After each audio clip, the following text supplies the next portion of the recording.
My investor is keen to invest quickly. Why do I need you? So investors don't typically move fast unless you're a perfect match for them.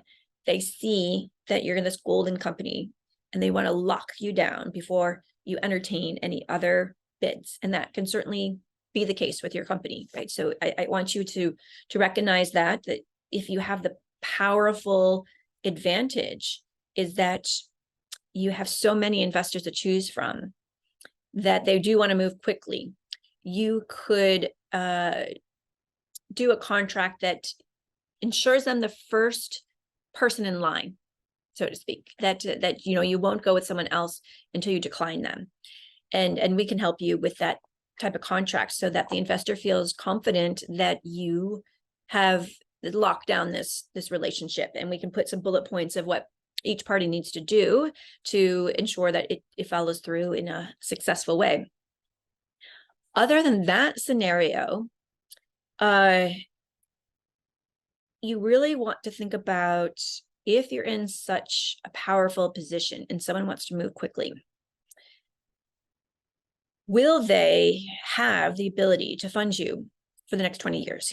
Usually, and I know we talked about this in another video, but usually once you start drawing down money, it doesn't end because your opportunities get bigger, your inventory needs get bigger, your team gets bigger, you start to expand. Maybe you're taking on multiple retailers, or maybe you're building your own retail brick and mortar store, or maybe you're opening offices in different parts of the world. Maybe you're upgrading your point of sales in your retailer to make it look more attractive. It's rare that you just no longer need cash coming in. So the question you want to ask your investors, so let's say your investors are giving you $2 million US. What will you need 2 years from now, 5 years from now, 10 years from now? And does this investor have the ability to give you more money? And do they have an interest in giving you more money? So those are two very separate things. Number one, they could be a small angel investor where they don't have the ability. They have the ability to put in 1 or 2 million, but after that, they're capped out. And even if they had a little bit of extra money, they wouldn't want to put it into the same company. So you really need to think about how much equity you give them, because if you really plan to drive your company and grow it, which has to be your strategy when you bring on investors, because that's how they get their money out. They're going to want to see some amazing growth. How much equity will you have left over 5 years from now to bring in more money? And at that point, let's say you're bringing in 10 million or 20 million or 50 million. That's quite a lot of money. Anyone who has that much money, they're not going to be interested in a very small stake in your company. They're going to want a big chunk, and some of them might want majority. So you're not going to be able to dilute the angel investor out, of course, right? I mean, that's not possible.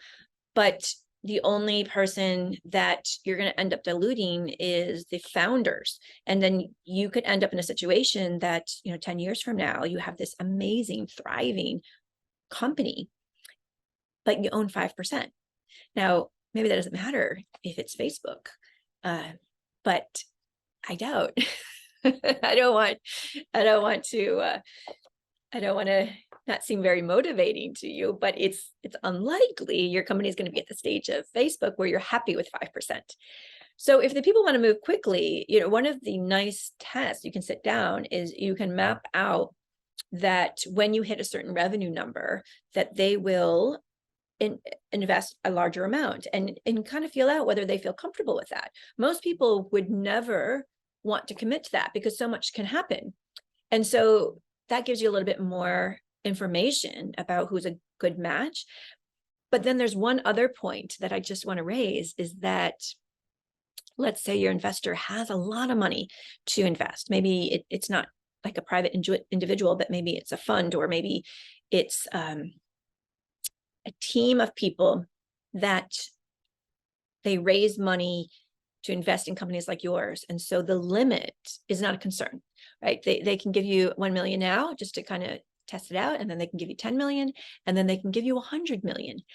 But what if their preferences change? Like, what if all of a sudden they have a passion for investing in tech companies?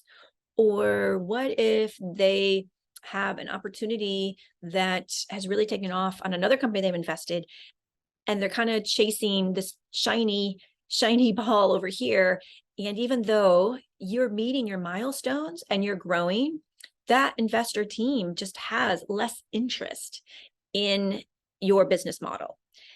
And then you're kind of stuck because they have the equity, and they've met their requirements. They gave you the money that you both agreed on, but you're limited in how much you can grow because there's no more money to bring in.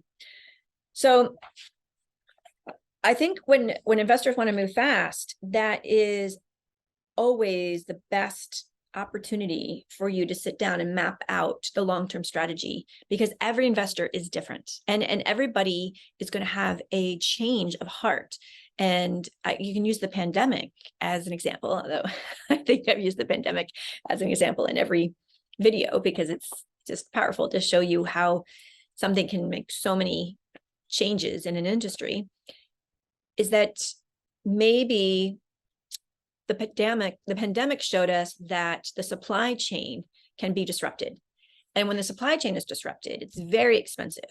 So the cost of shipping is very expensive, the time to ship, and the ability to get your good out of the factory when there's closures in ports, or when there's factories closing down because their whole factory is closed down because of COVID, or worse, the factory is going out of business and you have to find a new supplier.